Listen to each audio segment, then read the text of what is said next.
말하기는 LBC, LBC에서 보내드리는 현대인의 처세 지침.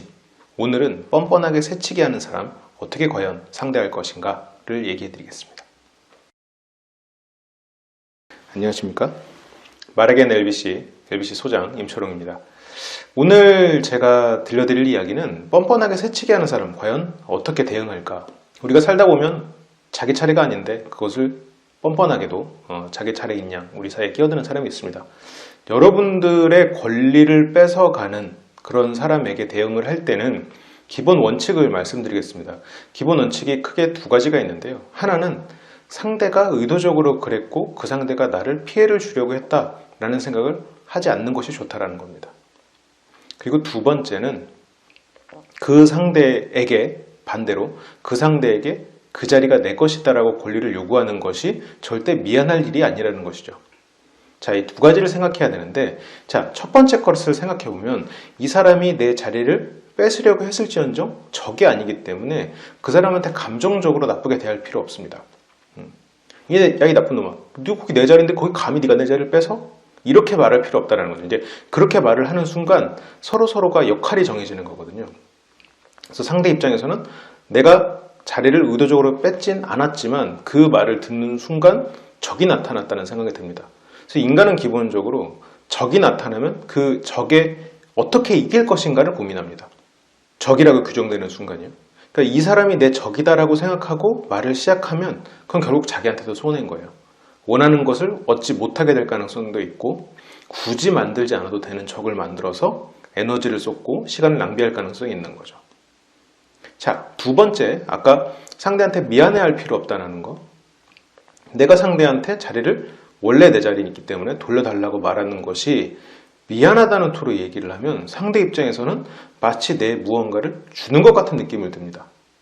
그런 느낌을 갖게 되면 마치 원래 내 자리가 아니었음에도 불구하고 그 자리를 돌려주는 것이 내 것을 주는 것이냐, 상대가 미안해하니 나는 상대에게 무언가를 뺏기는 것 같은 그런 착각에 빠집니다. 참 인간의 심리가 얄팍하죠. 그런 걸 보면. 그렇기 때문에 그 두 가지를 조심을 해야 됩니다. 그러면 어떻게 말을 해야 될까요? 여러분들 한번 그 말을 생각해 보시면 좋을 것 같아요. 거기 물 좀 주실래요? 혹은 펜 좀 빌려줄래요? 지금 제가 한 말투 여러분도 똑같이 한번 따라해 보세요. 그러니까 제 말을 따라하지 마시고 여러분이 만약 그냥 펜을 달라고 할 때 혹은 물을 달라고 할 때 어떤 톤으로 말하는지 그 톤 그대로 말씀하시면 됩니다. 저기요, 물 좀 줄래요? 저기 제가 먼저 왔는데요. 저기요, 제 자리입니다. 이렇게 그냥. 그래서 거기서 내가 감정을 싣거나 아니면 오히려 굉장히 어떻게 보면 정중하고 예의 바르신 분들은 정말 죄송합니다만 여기가 원래 제가 있었던 자리거든요. 그러니까 저기 좀 이렇게 말을 하면 이게 여기서도 역할극이 생기는 거예요. 굳이 이런 사소한 일에 감정을 쏟거나 역할을 규정지어서 서로가 왜냐하면 내가 역할을 규정지으면 상대도 그 역할극에 빠져들거든요. 이건 제가 나중에 차근차근 강의를 드릴 것 중에 하나의 기법 중에 하나인데 우리가 이제 최면이라고 그러면 굉장히 막 고도의 심리적 전술이라고 생각을 하지만 실은 우리 주변에 최면의 원리로 돌아가는 게 굉장히 많습니다. 상대한테 무언가 칭찬을 하거나 무언가 너는 어떤 사람일 것 같아 라고 말을 하는 순간 그 사람은 그렇게 되기 위해서 노력하는 그런 모습을 보이거든요. 내가 이 사람한테 너는 내 자리를 뺏은 나쁜 놈이라는 토의 얘기를 하면 그 사람은 내 자리를 뺏은 나쁜 사람이 돼서 거기에 맞대응해서 얘기를 합니다. 물론 자기가 잘못된 걸 알고 죄송하다고 해서 비켜주는 사람도 많죠. 근데 그런 사소한 차이들이 쌓이다 보면 우리 인생에 있어서 많은 인간관계가 누군가는 20%의 나쁜 사람만 만난다면 내가 상대를 적으로 규정하고 나쁜 사람, 어떻게 감히 내 자리를 이렇게 반응하는 사람은 20%보다 더 많은 나쁜 사람을 만나게 될 것이다 라고 예측해 볼 수 있겠죠. 우리가 처세를 잘하는 것도 같은 원리입니다. 내가 상대를 적으로 규정하는 것이 많으면 많을수록 적이 늘어납니다.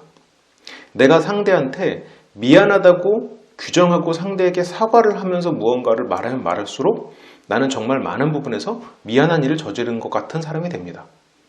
그래서 여러분들이 굳이 감정을 쏟지 않고 감정을 섞지 않고 플랫하게 평평하게 나의 의사를 전달할 수 있는 것, 나의 권리를 주장할 때도 여러분들이 뭐 감정이 격해지거나 아니면 상대가 뭐 나쁘다거나 이런 표현을 쓰지 않는 것, 이게 가장 여러분들의 삶이 여러분들이 원하는 방향으로 끌고 갈 수 있는 좋은 전략일 것입니다. 오늘은 어떻게 보면 새치기라는 이런 사소한 주제에서 출발을 했지만 여러분들이 이제 향후에 이 처세 지침을 쭉 보시면서 기억해 놓으면 좋을, 그리고 여러분들이 이제 회사나 어디선가 사람들을 만날 때 계속해서 이런 고민을 해보시면, 아, 이거 내가 굳이 불필요한 감정을 섞고 있는 건 아닌가? 내가 이거 미안해하지 않아도 되는 거 아닌가? 이런 고민을 해보시면 여러분들이 훨씬 더 공정한 평가를 받을 수 있을 겁니다. 그러면 다음 시간에 또 여러분들 삶에 도움이 되는 처세 지침으로 돌아오겠습니다. 감사합니다.